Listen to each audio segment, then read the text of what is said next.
अभी जो पूरा भारत है इसका एक स्थिति गजब बन गया है। लोग नदी के दो किनारे पे खड़ा है, एक जय श्री राम बोल रहे हैं, एक जो जय श्री राम का विरोध कर रहे हैं। किसी भी तरीके से विरोध कर रहे हों, लेकिन विरोध कर रहे हैं। एक लोग जो सपोर्ट कर रहे हैं, जो सपोर्ट कर रहे हैं वो भी राजनीति कर रहे हैं, और जो विरोध कर रहे हैं वो भी राजनीतिक ही कर रहे हैं। ऐसा नहीं है कि जो सपोर्ट करने वाले हैं वो राजनीति कर रहे हैं तो विरोध करने वाले जन कल्याण की बात कर रहे हैं। नहीं, ऐसा नहीं। ऐसा अगर होता तो बात कुछ अलग होता, लेकिन ऐसा बिल्कुल नहीं है। जो विरोध कर रहे हैं वो विरोध भी इसीलिए कर रहे हैं क्योंकि वो राजनीति कर रहे हैं। अगर वो राजनीति ना कर रहे होते तो वो नदी के इस किनारे पे खड़ा नहीं होते, नदी के बीच में होते। पता नहीं क्यों बीच में कोई जाना ही नहीं चाहता, क्योंकि सबको अपना अपना राजनीतिक रोटी सेकना है।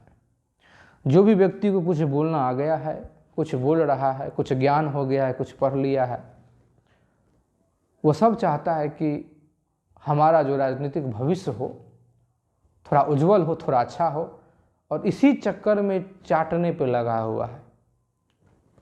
किसी पार्टी को कोई चाट रहा है, चाटने का मतलब है कि जी हुजूरी करना। अब ऐसे तो कोई पूछेगा नहीं। अब एक पार्टी जिसका विरोध कर रही है उसका अगर हम अपने मंच से अगर मुक्त रूप से अगर अकेले ही उसका अगर हम विरोध करने लगे तो शायद वहाँ विरोधी पार्टी में, विपक्ष पार्टी में हमारा कुछ स्थान बन सकता है। और इसीलिए चाहते हैं कि कहीं से कुछ बोल दिया जाए, कहीं से कुछ बोल दिया जाए। मीडिया का भी स्थिति बहुत अच्छी नहीं है। या तो कोई तारीफ कर रहा है या तो कोई विरोध कर रहा है। आपको ऐसा लग जाएगा कि जो मीडिया है वो पत्रकार नहीं है, वो प्रवक्ता है, चाहे सत्ताधारी का हो या विपक्ष का हो। अब कारण क्या है समझ में नहीं आता है कि आखिर इस प्रकार से मीडिया जो है वो कैसे गुलाम हो सकता है। आखिर क्या मिल रहा है वहाँ से। बीच में कोई आना नहीं चाहता है, बीच में कोई रहना नहीं चाहता है। पता नहीं क्यों लोग का भी मानसिक स्थिति ऐसा हो गया है कि अगर आप जय श्री राम बोल दें, राम मंदिर की बात कर दें तो आपको बीजेपी का दलाल बता दिया जाता है, बीजेपी का गुलाम बता दिया जाता है। अगर आप एक शब्द भी इसके विपरीत बोल देते हैं तो आपको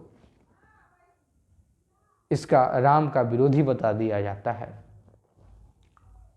सच्चाई ये है कि बीच में कोई आना ही नहीं चाहता। तो मैं आप सभी लोगों से हाथ जोड़ कर रिक्वेस्ट करता हूं कि ज़रा बीच में आइए, हकीकत को देखिए और अपने आप को भी समझिए। ऐसा नहीं है अपनी राजनीतिक रोटी सेकने के लिए आप समाज को अच्छा ज्ञान नहीं दे रहे हैं। समाज को थोड़ा अच्छा ज्ञान दीजिए। आप सोचिए, विचारिए कि आखिर सच्चाई क्या है। लोग चाह रहे हैं कुछ ऐसा बोल देंगे तो हमारी लोकप्रियता बढ़ जाएगी, लोकप्रियता बढ़ेगा तो हमारा कुछ स्थान बढ़ेगा, पार्टी हमको खोजेगी, फिर हमको टिकट दे देगी। क्योंकि हम देख रहे हैं तमाम जितने भी लोग पहले बोलते हैं और बोलते बोलते बोलते बोलते बोलते बोलते पता चलता है कि वो भी किसी पार्टी के गुलाम बन चुके हैं और वो भी किसी पार्टी का तलवा चाटने लगे हैं। तो अगर आपके पास ज्ञान है तो समाज को सही दिशा दीजिए। चाटने वाले बहुत हैं, चाट रहे हैं, आप वैसे मत बनिए। अगर आप अपना छवि को बरकरार रखिएगा, बीच में आने का प्रयास कीजिए ना। बीच में जब आप आने का प्रयास कीजिएगा तो बहुत सारा जो लोग है जो बीच में रहना चाहता है, सभी चीज़ों को बारीकी से देखना चाहता है। देखिए, हमें राम की भी ज़रूरत है, हमें रोटी की भी ज़रूरत है। एक है कि रोटी के पीछे पड़ा है और एक है कि राम के पीछे पड़ा है। नहीं, राम की भी आवश्यकता है और रोटी की भी आवश्यकता है। भजन और भोजन दोनों की आवश्यकता है। इसीलिए बीच में आइए ना।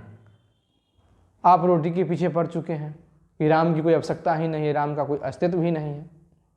एक है कि रोटी का कोई आवश्यकता ही नहीं है। तो ऐसा में काम नहीं चलेगा।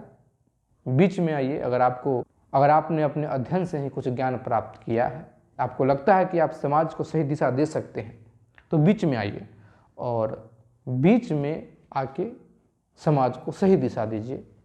कोई ऐसा बात नहीं बोलिए कि जिससे कोई आहत होता हो।